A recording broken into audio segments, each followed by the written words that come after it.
Friends, हमने आपको अब तक बताया था कि एल्किल हैलाइड किस किस से निर्मित होते हैं। मैंने एल्किल हैलाइडों के निर्माण की आपको 5 विधियां बताई थी, जिनका याद करने का तरीका मैंने आपको बताया था हाय, हेलो, हुंसजी करजी, पीएम के साथ एल्कोहल पी लो। आज हम यहाँ पर हुंसजी कर अभिक्रिया पढ़ेंगे, यानी कि नंबर 3 हम पढ़ने जा रहे हैं। नंबर 3 है हुंसडीकर अभिक्रिया। हुंसडीकर हुंसडीकर अभिक्रिया ये एक नेम अभिक्रिया है, नेम रिएक्शन है। इसलिए इस अभिक्रिया में क्रियाकारक, अभिकर्मक और यहाँ तक कि विलायक जो भी परिस्थितियां होती हैं वो सब फिक्स होती हैं, निश्चित होती हैं। अगर हमने किसी को भी चेंज कर दिया तो वो हुंसडीकर अभिक्रिया नहीं होगी। हुंसडीकर अभिक्रिया कौन दर्शाते हैं, इससे पहले मैं आपको कुछ बताऊंगा, क्योंकि कई बच्चों की 11th वीक होती है, इसलिए उनकी 11th को स्ट्रॉन्ग करने के लिए मैं आपको कुछ बता रहा हूँ। सब ध्यान से देखेंगे। देखिए, C double bond O O H, इसे कहते हैं कार्बोक्सिलिक समूह। इसे कहते हैं कार्बोक्सिलिक अम्ल समूह या कार्बोक्सिलिक समूह। इसे हम बोलते हैं कार्बोक्सिलिक समूह। ध्यान रहे, ये कार्बोक्सिलिक समूह है। अगर मैं इसके पीछे यहाँ जो वैलेंसी खाली है, यहाँ पर कोई भी आर यानी कि एल्किल ग्रुप जोड़ सकता हूँ। ये एल्किल ग्रुप कार्बन की श्रृंखला है। 1 कार्बन, 2 कार्बन, 3 कार्बन, 4 कार्बन, कितने ही पीछे जुड़े हो सकते हैं, लंबी चेन यहाँ पर हो सकती है। अगर आपके पास यहाँ पर आर की जगह एच है, जैसे कि ये एच, आर की जगह मैंने एच रख दिया, तो आपके पास कोई कार्बन मैंने यहाँ नहीं जोड़ा, केवल एक ही कार्बन है, वो भी आपका कार्बन का है। तो कुल मिला के एक ही कार्बन है। अगर एक कार्बन कार्बोक्सिलिक समूह में होता है, एक कार्बन अगर कार्बोक्सिलिक समूह में होता है, एक कार्बन कार्बोक्सिलिक समूह होता है, तो इसको कहते हैं फॉर्मिक। फॉर्मिक। और अगर कार्बोक्सिलिक समूह में 2 हो तो एसिटिक। 2 कार्बन होंगे तो एसिटिक। यानी कि एक कार्बन के लिए फॉर्म वर्ड यूज करते हैं। मैं आपको यहाँ पर कुछ गिनती लिख देता हूं ताकि आपको याद रहेंगे साधारण नाम के अंदर। ये चीज आपको याद रखनी है हमेशा। अगर एक कार्बन हो कार्बोक्सिलिक समूह में, कार्बोक्सिलिक समूह में एक कार्बन हो तो आप उसको फॉर्म बोलेंगे, फॉर्म। 2 कार्बन हो तो उसको एसिड,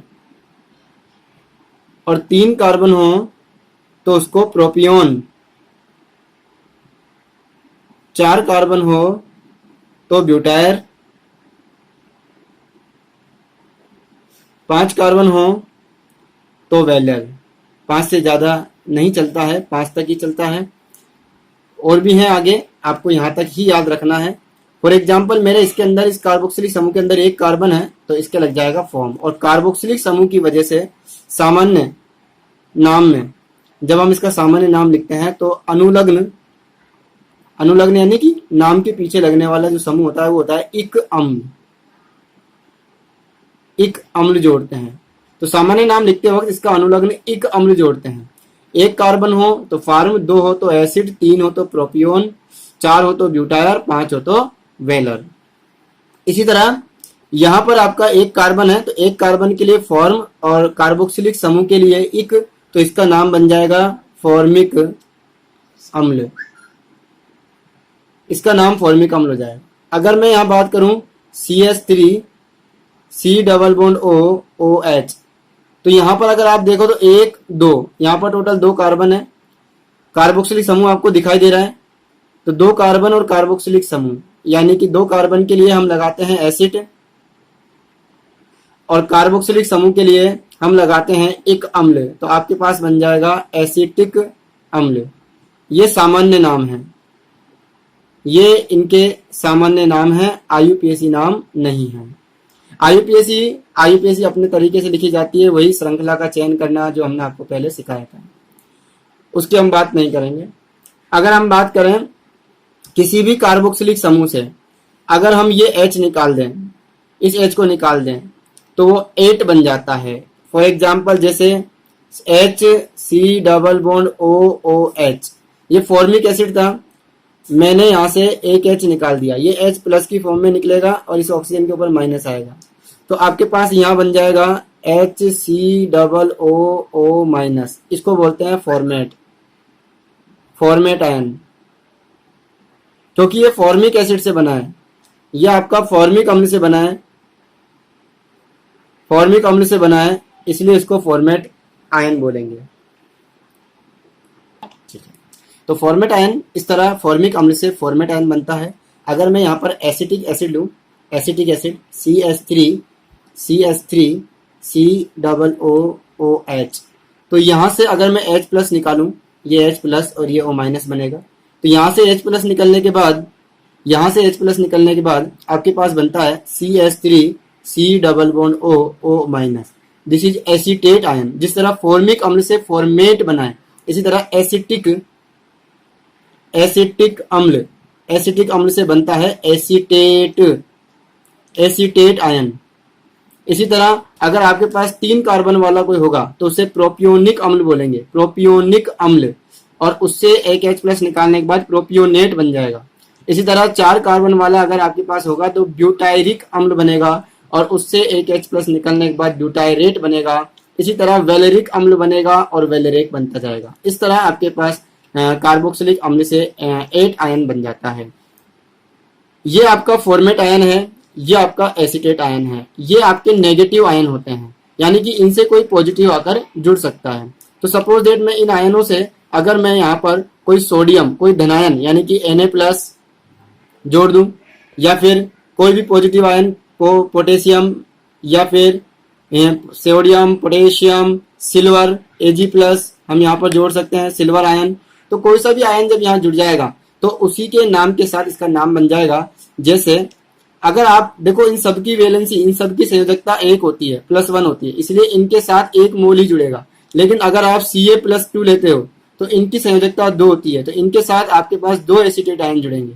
इसी तरह आपके पास Mg+2, अगर इनसे इसके साथ इसको जोड़ते हो तो 2 आयन जुड़ेंगे। इसी तरह एल्यूमिनियम+3, इसकी 3 होती है, इसलिए इसके साथ 3 आयन जुड़ेंगे। तो आपके पास इनके नाम के साथ इसका नाम जुड़ जाएगा। अगर मैं सोडियम को जोड़ता हूं तो सोडियम एसीटेट बन जाएगा, पोटेशियम को जोड़ता हूं तो पोटेशियम एसीटेट बन जाएगा। तो मैं यहाँ बना के दिखा देता हूं आपको, CH3 C double bond O, और मैंने यहाँ जोड़ दिया Na, तो इसका नाम हो जाएगा बच्चों सोडियम एसीटेट, सोडियम एसीटेट। अब इसको हम सोडियम एसीटेट बोलेंगे क्योंकि हमारा इतना ये एसीटेट था और ये सोडियम जुड़ गया। हमारा इतना ये एसीटेट आयन था और हमारा सोडियम जुड़ गया, ये सोडियम एसीटेट बन गया।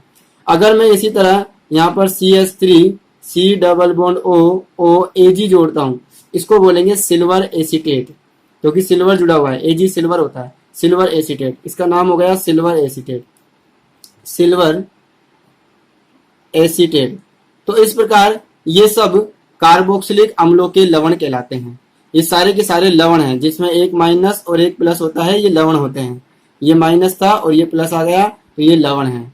तो इस तरह यहाँ पर हमारे पास कार्बोक्सिलिक अम्लों के सिल्वर लवण हैं, ये कार्बोक्सिलिक अम्लों के सोडियम लवण हैं। तो हम इसको ऐसे भी बोलते हैं, या कार्बोक्सिलिक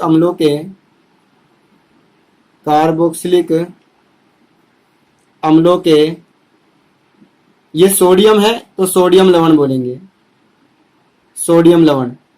इसी तरह अगर यहां पर ये सिल्वर है तो कार्बोक्सिलिक अम्लों का सिल्वर लवण, कार्बोक्सिलिक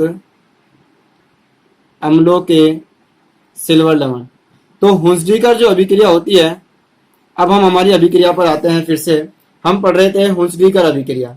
ध्यान रहे, ये सारा की सारा जो मैंने यहाँ बताया है ये हुंसडीकर अभिक्रिया नहीं है, ये हुंसडीकर अभिक्रिया नहीं है। ये हुंसडीकर अभिक्रिया को समझने के लिए थोड़ा सा बेसिक है। तो अब हम लिखते हैं यहाँ पर हुंसडीकर अभिक्रिया नंबर 3 क्या होती है। हुंसडीकर अभिक्रिया, हुंसडीकर अभिक्रिया। अब हम आपको बताते हैं हुंसडीकर अभिक्रिया क्या होती है। देखिए, कार्बोक्सिलिक अम्लों के सिल्वर लवण के साथ अभिक्रिया होती है। तो मैं कोई सा भी सिल्वर लवण लिख रहा हूँ कार्बोक्सिलिक अम्लों का, मैं सबसे बेस्ट एग्जांपल यही लिख देता हूँ, CH3 C double O Ag, ये मैंने यहाँ पर लिख लिया। यह है कार्बोक्सिलिक अम्लों का सिल्वर लवण, इसका नाम है सिल्वर एसीटेट, सिल्वर एसीटेट। ऐसा जरूरी नहीं है कि मैंने यहाँ एसीटेट लिया है तो आप भी एसीटेट लो। यहाँ पर CH3 CH2 C double bond O भी हो सकता है, प्रोपियोनेट भी हो सकता है, ब्यूटायरेट भी हो सकता है, पेंटावेलेरेट भी हो सकता है, यहाँ पर कुछ भी हो सकता है, आइसोब्यूटायरेट भी हो सकता है। इधर ये एल्किल ग्रुप, ये आपके पास यहाँ पर ये एल्किल चेन कुछ भी हो सकती है, हो सकता है यहाँ पर बेंजीन जुड़ा हो। आपको बस इस स्ट्रक्चर को ध्यान में रखना है। ये सिल्वर एसीटेट है।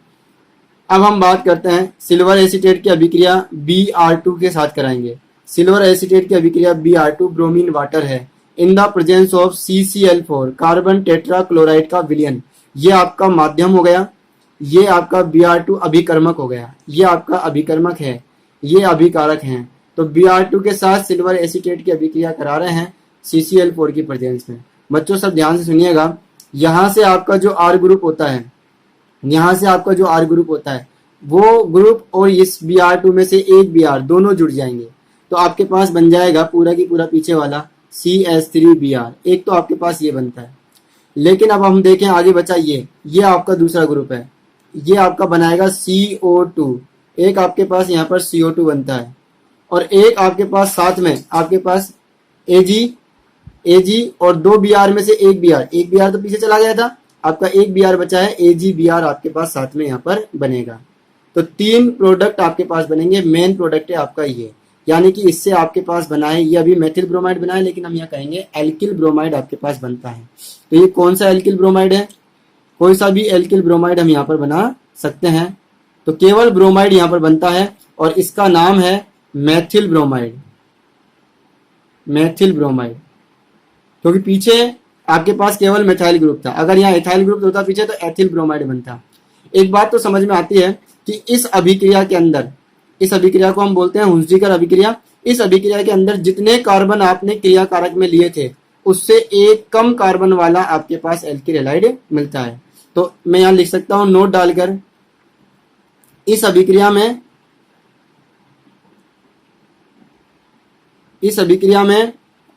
क्रिया कारक से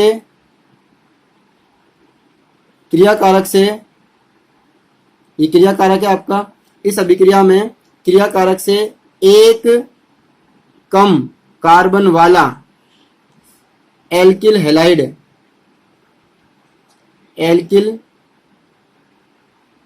और हैलाइड में भी कौन सा? सिर्फ bromide, alkyl bromide, only bromide, alkyl halide प्राप्त होता है। दूसरा मैं यह लिख सकता हूं एल्किल ब्रोमाइड प्राप्त करने की सर्वोत्तम विधि। एल्किल ब्रोमाइड प्राप्त करने की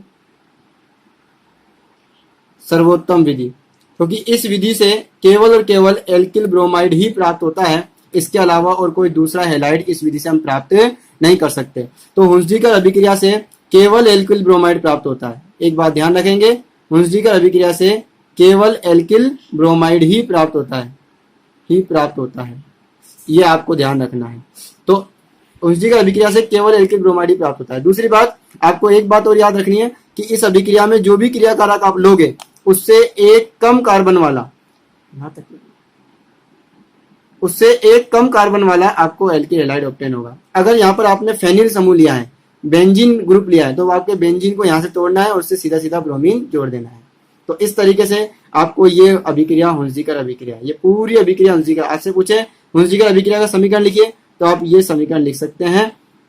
ये पूरा आपका मेन उत्पाद ये है और ये दोनों आपका उप उत्पाद हैं, ये दोनों आपके उप उत्पाद हैं। उप उत्पाद का मतलब एक्स्ट्रा उत्पाद जो प्राप्त होते हैं वो हैं। मुख्य उत्पाद आपका ये है, केवल ये आपका मुख्य उत्पाद है। ठीक है।